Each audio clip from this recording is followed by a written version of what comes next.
USCIS just flipped the switch. And if you have a green card application pending right now, or you're about to file one, what changed in 2026 could be the most important thing you hear all year. Thousands of applicants who expected to skip the interview are now sitting in a federal field office answering questions about their morning routine, their spouse's shoe size, and where they slept last Tuesday. This is not a drill. The era of interview waivers in the United States immigration system is effectively over, and USCIS made that clear in black and white. But here's what nobody is telling you. There are still specific categories where a waiver is possible in 2026, and if you qualify, it changes everything. Stay right here, because we're breaking down every single rule, every single category, and every single thing you need to know before your next move. The full picture. What just happened? Let's get straight to the facts. Federal law has always required all adjustment of status applicants, meaning everyone filing Form I-485 to get their green card inside the United States, to appear for an in-person interview with a USCIS officer. That's been the law since day one. But under the Biden administration, USCIS exercised its discretion so broadly that interview waivers became the norm, not the exception. Reports from immigration attorneys documented waiver rates exceeding 90% for marriage-based green card cases. People were getting approved without ever stepping foot inside a USCIS field office. That is over. Under the current Trump administration policy that took full effect heading into 2026, USCIS has reversed course completely. The agency has updated its policy manual to strengthen fraud detection protocols, expand mandatory interview requirements, and make clear that waiving an interview is now a discretionary exception, not a standard practice. The USCIS Policy Manual, Volume 7, Part A, Chapter 5, states explicitly, all adjustment of status applicants must be interviewed unless the interview is waived.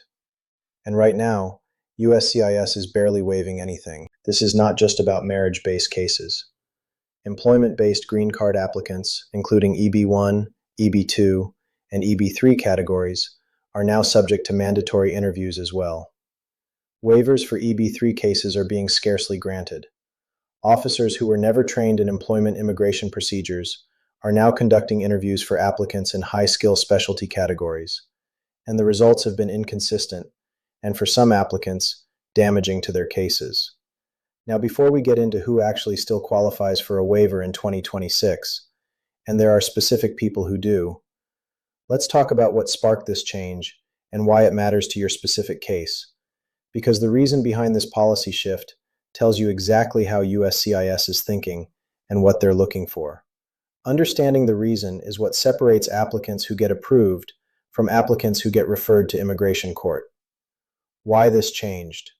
The Trump 2.0 immigration doctrine. On January 20th, 2025, the moment the Trump administration took office, the entire framework of U.S. immigration enforcement began shifting. Executive orders directed all federal agencies to restore maximum vetting procedures. The Department of State responded first. On February 18, 2025, it announced immediate changes to the interview waiver policy for non-immigrant visas. By July 25, 2025, a second update was issued that effectively gutted the non-immigrant interview waiver program. Starting September 2, 2025, most non-immigrant visa applicants were required to attend in-person interviews regardless of their visa category. That means H-1B renewals, L-1 visa holders, F-1 students, O-1 applicants, all of them suddenly required to show up in person. And then, on October 1, 2025, a third update removed age-based exemptions. Children under 14, adults over 80, everyone now required to interview, with only the narrowest of exceptions remaining. USCIS simultaneously updated its Notice to Appear guidance on February 28, 2025. This is critically important. That policy memo, PM 602-0187, makes clear that when USCIS denies a green card application and the applicant is out of legal status, the agency has the authority to issue a notice to appear and initiate removal proceedings on the spot. They don't have to wait. They don't have to give you time to appeal first. They can refer you directly to an immigration judge for deportation proceedings on the same day your green card is denied. This is the new operating environment. Every person filing an I-485 right now needs to understand the stakes are categorically higher than they were 24 months ago. The interview itself has changed. Stokes is now standard. The interview process itself has transformed. USCIS officers are conducting longer sessions. Questions are more detailed and more probing. And what was once reserved for cases with serious fraud indicators is now routine across the board. Stokes interviews, named after a 1975 federal court decision, involve separating both spouses and interviewing them individually before comparing their answers for consistency. This technique was historically used only when USCIS had a specific reason to suspect marriage fraud. Under 2026 policy, Stokes-style questioning is now happening in routine cases involving couples with zero red flags, no criminal history, and fully documented relationships. Officers are asking questions like, "What time did your spouse leave for work this morning? Which side of the bed do they sleep on? What did you eat for dinner 3 nights ago? What is your spouse's mother's maiden name? What brand of shampoo does your spouse use?" These questions sound absurd, but their purpose is clinical. Any inconsistency between what you say and what your spouse says in the next room can trigger additional scrutiny, a request for evidence, a follow-up interview, or an outright denial.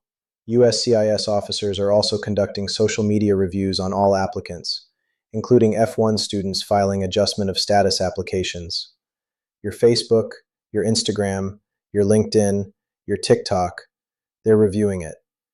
And officers have been documented digging into immigration history going back 10, 12, 15 years to surface old visa violations, status issues, or prior applications that were withdrawn or denied. The question that keeps viewers watching. Here's the question every single person watching this video needs answered. Given everything we just covered, who in 2026 can still get their green card without an interview? Because those categories still exist in the USCIS policy manual, and if you fall into one of them, this information is directly actionable for you right now. Let's go through them one by one. Who still qualifies for an interview waiver in 2026? The USCIS Policy Manual, Volume 7, Part A, Chapter 5, lists the specific categories where officers may, on a case-by-case basis, determine that an interview is unnecessary. Note the word may. It is not automatic. It is discretionary. But these categories represent your best shot at getting a green card in 2026 without sitting across from a federal officer. First, unmarried children under 21 years of age who are applying as the child of a U.S. citizen, if they filed Form I-485 independently or as part of a family where every applicant is eligible for a waiver. This category remains explicitly listed in the policy manual and represents a legitimate pathway to avoid an interview. Second, parents of U.S. citizens. If a U.S. citizen is petitioning for their parent to receive a green card, the parent may qualify for an interview waiver, though USCIS still reserves the right to schedule an interview for any individual case. Third, unmarried children under 14 years of age who are children of lawful permanent residents, not U.S. citizens, but LPRs. Again, if they filed independently or as part of a qualifying family group where all members meet the criteria. Fourth, applicants who are clearly ineligible. This one is counterintuitive, but the waiver here is granted not as a benefit to the applicant, but because USCIS has already determined the case will be denied on its face, and an interview would serve no purpose. Fifth, EB2 national interest waiver cases. This is the one employment-based category where interview waivers are still being granted in 2026. In January 2026, multiple applicants in the EB2 NIW category received confirmation from USCIS that their interviews had been waived. The NIW category, which covers individuals whose work is in the national interest of the United States, continues to move through the system with some level of efficiency, and the interview waiver rate, while lower than it was under Biden, is still meaningfully higher than what's being seen in marriage-based or other employment-based categories. Sixth, military personnel. If the U.S. citizen or LPR petitioner is an active duty military member who has been deployed, USCIS may waive the petitioner's personal appearance, though the adjustment of status applicant must still appear for the interview.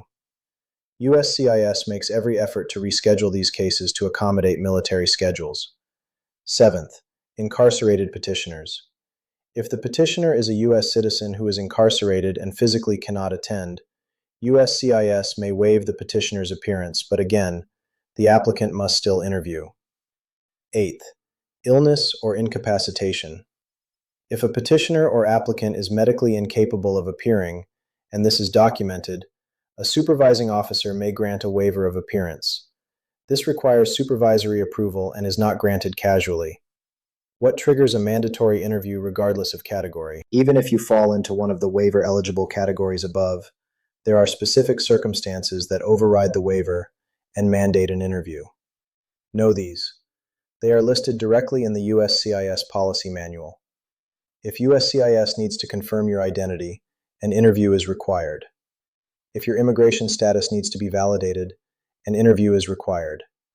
If you entered the United States without inspection, meaning you crossed the border without being processed, an interview is required. If there are criminal inadmissibility concerns or national security flags, an interview is required. If there are fraud indicators that the service center has flagged, an interview is required. If your fingerprints have been rejected twice by the FBI, an interview is required.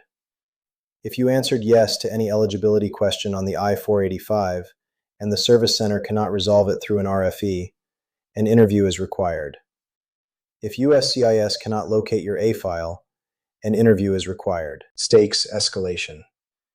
And now here's the part that most people gloss over, but that immigration attorneys say is the single most dangerous development of 2026. We already mentioned the notice to appear policy, but the consequences don't stop at deportation proceedings. Let's talk about what a finding of marriage fraud means permanently, and why the answer to that question should be the most important thing driving how you prepare for your interview. Permanent consequences. What most people don't know. Under Section 204C of the Immigration and Nationality Act, 8 U.S.C. 1154C, if USCIS determines that you entered into a marriage for the purpose of evading U.S. immigration laws, you are permanently barred from ever receiving any immigration benefits based on that marriage or any future marriage. No appeal, no waiver, permanent, for life. This bar is one of the most severe in the entire immigration system. It doesn't matter if your next marriage 10 years from now is completely genuine. The 204C bar follows you. If USCIS makes that finding during your interview, based on inconsistencies in your answers, suspicious documentation, or a determination by the officer, that door closes permanently. This is why the current environment demands that applicants treat every interview as a serious legal proceeding, not an administrative formality. An attorney who has prepared hundreds of clients for USCIS interviews will tell you the same thing. The interview is not a conversation. It is an examination, and you need to enter it prepared. What the I-751 situation looks like in 2026. For people who already received conditional green cards through marriage and are now filing Form I-751 to remove those conditions, the situation has also changed significantly. Form I-751, the petition to remove conditions on residence, has historically been processed with a relatively high rate of interview waivers for couples with strong evidence of an ongoing genuine marriage. In 2026, USCIS has significantly reduced I-751 interview waivers. Under current strict vetting policies, most I-751 applicants are now required to attend in-person interviews. The level of documentation required to demonstrate the ongoing bona fides of the marriage has increased substantially.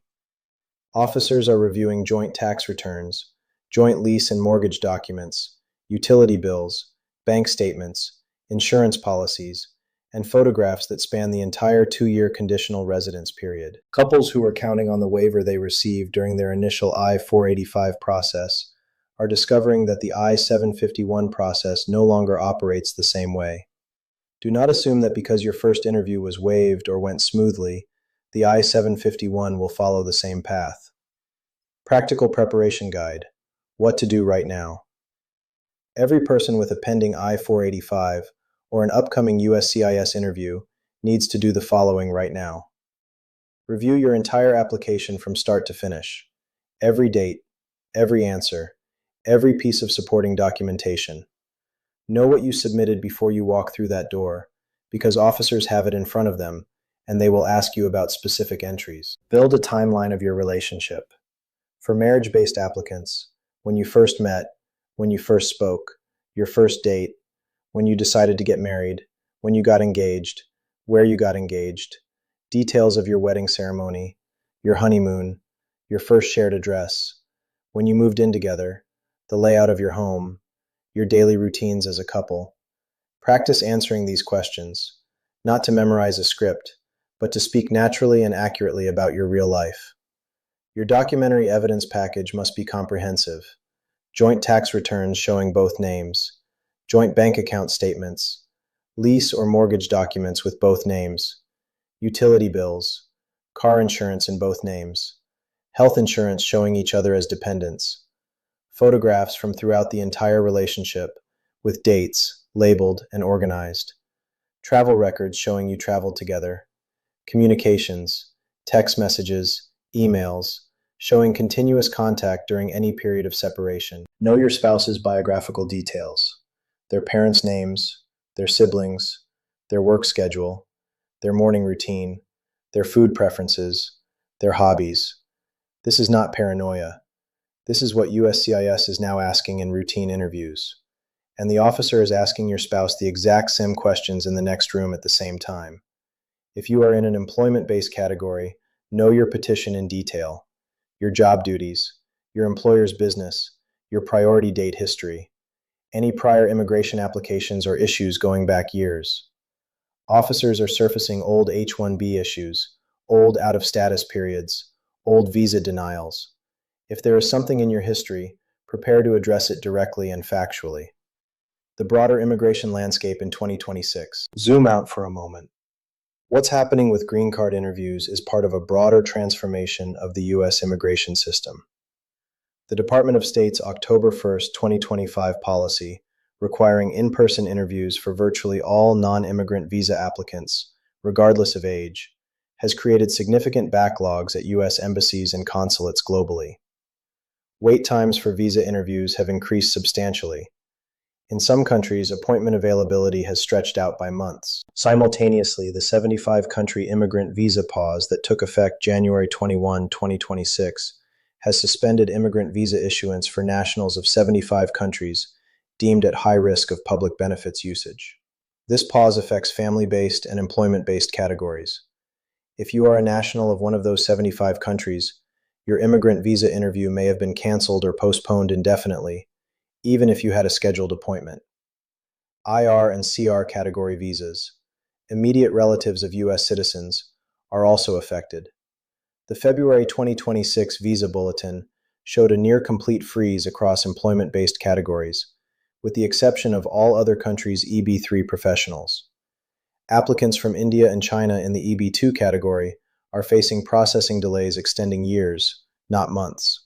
Social media and digital vetting, the new frontline. Social media reviews are now being conducted on all adjustment of status applicants as standard practice.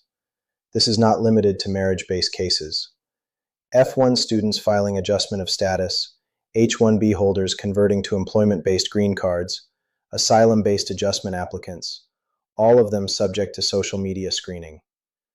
What are officers looking for? Content that contradicts your stated relationships. Photographs that raise questions about where you actually live. Posts, comments, or affiliations that indicate national security or public safety concerns.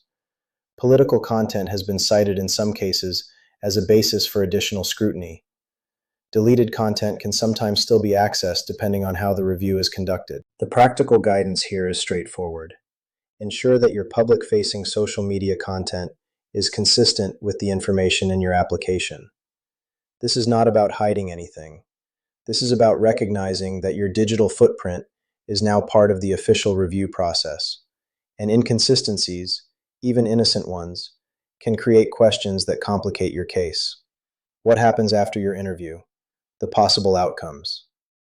Let's walk through what can happen after you sit down for your USCIS Adjustment of Status interview in 2026.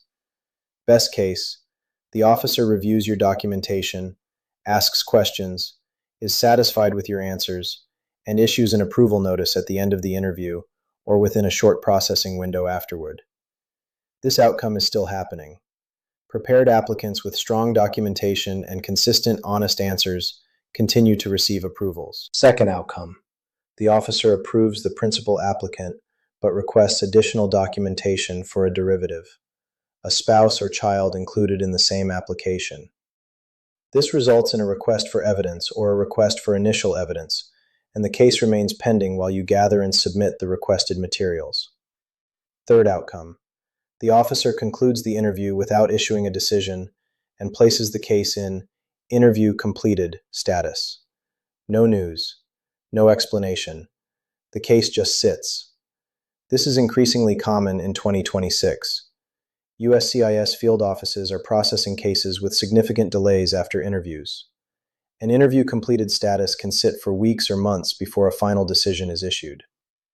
Fourth outcome. The officer issues a request for evidence during or after the interview. This means the officer found something in your application or your answers that requires additional documentation or explanation before a decision can be made. Fifth outcome, the officer denies the application. Depending on your current immigration status and the reason for denial, this may result in a notice to appear, formally initiating removal proceedings in immigration court.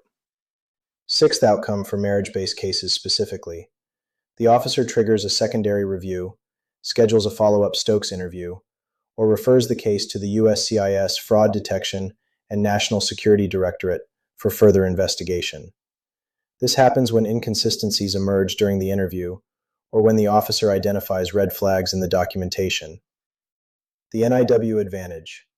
Right now, if you are considering your options for a green card and you have advanced skills, a professional background, or expertise that benefits the United States, the EB-2 National Interest Waiver category remains the most interview waiver-friendly employment-based pathway available in 2026. Real-time data from applicants confirms that NIW interview waivers are still being granted. The March 2026 Visa Bulletin showed meaningful forward movement in the EB-2 category for all other countries. And unlike employer-sponsored categories, the NIW gives you independence. No employer sponsorship required, no labor certification. You self-petition directly to USCIS. The NIW standard requires three things: that your work is in a substantial intrinsic merit area, that it has national significance, and that waiving the job offer requirement is in the national interest. Academics, researchers, healthcare professionals, engineers, scientists, entrepreneurs, and technology professionals have all successfully used this pathway. If you have not evaluated your eligibility for EB-2 NIW, 2026 may be the best time to do it, particularly given the relative efficiency of the process compared to marriage-based and other employment-based tracks under current policy. We started this video with a direct statement. The era of interview waivers is effectively over. And that's true for most applicants. But most is not all. The USCIS policy manual still identifies specific waiver-eligible categories. The EB-2 NIW pathway is still producing waivers.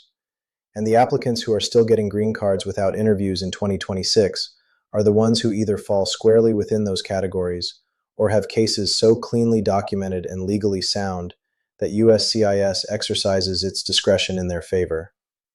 The information in this video gives you what you need to assess where you stand. What you do with that information determines your outcome. Here is your rapid-fire summary of everything covered in this video. Interview waivers for marriage-based green cards are essentially gone under 2026 Trump administration policy. Employment-based categories including EB-1, EB-2, and EB-3 are now routinely requiring interviews. Waivers are still available for specific categories: children under 21 of U.S. citizens, parents of U.S. citizens, children under 14 of LPRs, EB2 NIW applicants on a discretionary basis, and limited hardship situations. Stokes-style separate questioning is now routine. Prepare accordingly. The notice to appear policy means denial can trigger immediate removal proceedings. A marriage fraud finding under INA 204C is a permanent, no waiver lifetime bar. I-751 interview waivers have been significantly reduced. Social media review is now standard on all applicants. The 75-country immigrant visa pause is affecting hundreds of thousands of pending cases. And the EB2 NIW pathway remains the most waiver-friendly employment-based option currently available. If you are watching this video with a pending I-485, a scheduled USCIS interview, or a green card application that hasn't been filed yet, you cannot afford to go into this process without being prepared for the environment that actually exists right now in 2026, not the one that existed 2 years ago. The rules changed, the stakes changed, the process changed, and your preparation needs to change with it. If this video gave you information that you didn't have before, share it with someone you know who is going through this process, because this information is directly relevant to their case. Drop your specific situation in the comments right now. Tell us your category, where you are in the process, and what questions you still have. We read every single comment and we use your questions to build future videos. Subscribe and turn on the notification bell, because USCIS policy is moving fast in 2026, and every major update gets covered on this channel the moment it drops. You need this information current, you need it accurate, and you need it before your next move, not after.